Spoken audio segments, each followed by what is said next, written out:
Some of the strongest souls you'll ever meet are the ones who have walked through fire, smiled through storms, and carried pain so heavy it could have crushed them. But it didn't. Unknown. Let me ask you something. What if I told you that the person you overlooked, underestimated, maybe even tried to break, is about to become the most unshakable force you've ever seen? What if I told you that the quietest person in the room wasn't weak? They were strategically silent, surviving battles you'll never fully understand. See, there's a truth no one likes to admit. The world doesn't give birth to power without pain. It doesn't anoint without first wounding. It doesn't choose the loud, the obvious, or the popular. It chooses the broken and builds them in secret. You've heard people say, "You've changed," but they don't know what you survived just to keep breathing. They don't know about the mental battles you fought while pretending to be fine. They don't know the spiritual warfare that happened behind your smile. They don't know that you died and came back different. There are people, and maybe you're one of them, who were buried beneath betrayal, heartbreak, isolation, abuse, and abandonment. But somehow, you didn't stay buried. You rose, not polished, not perfect, but transformed, scarred, sacred, and powerful. And now, you're about to shock a lot of people. Because while they were laughing, you were healing. While they were doubting, you were sharpening. While they were sleeping on you, you were waking up to your true self. This message isn't for the crowd. It's not for the ones who had it easy. It's for the survivors in silence, the warriors in disguise, the black sheep turned leaders, and the outsiders turned architects of destiny. You are not who they remember, and they are not ready for who you've become. So buckle up, because what's coming next will be undeniable, and it will not be quiet.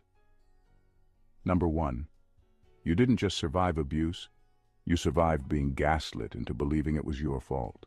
You didn't just survive abuse, you survived being gaslit into believing it was your fault. That's what makes your survival so shocking.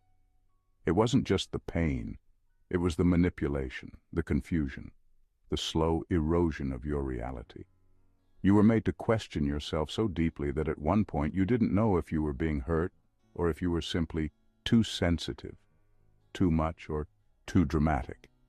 They made you feel like you were the problem when you were actually the target. And that kind of psychological warfare, it doesn't leave visible scars. It leaves internal damage people can't see. What people don't realize is how hard it is to climb out of something you were convinced was your own doing.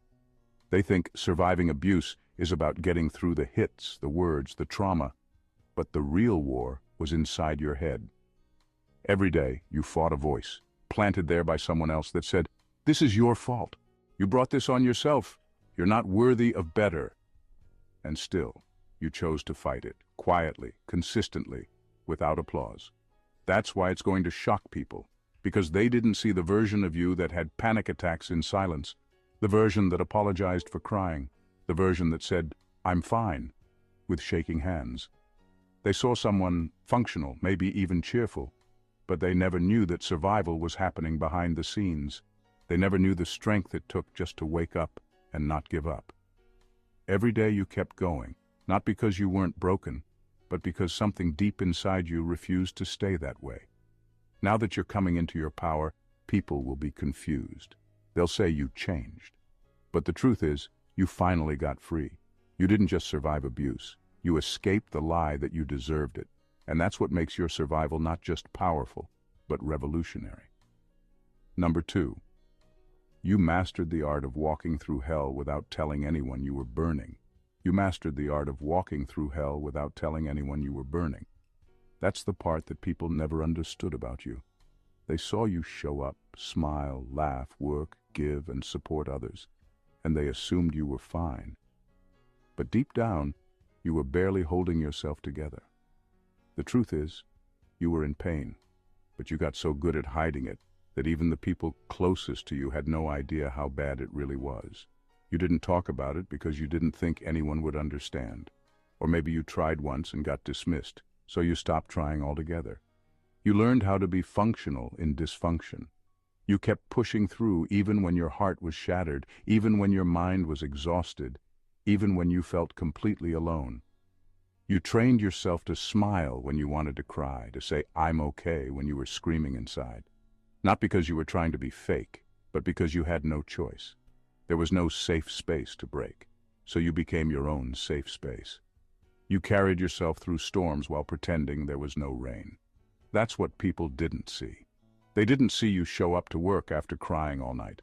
They didn't see you take care of everyone else when no one was checking on you. They didn't see the nights you laid awake with your thoughts racing, or the mornings you dragged yourself out of bed feeling completely empty. You made survival look so normal that no one questioned it. And now, when you start shining, when you begin rising, when the weight finally lifts, people will be shocked. They'll wonder how you made it through. But the truth is, you didn't just survive. You mastered survival so well it looked like strength, but it was pain, it was fear, it was loneliness.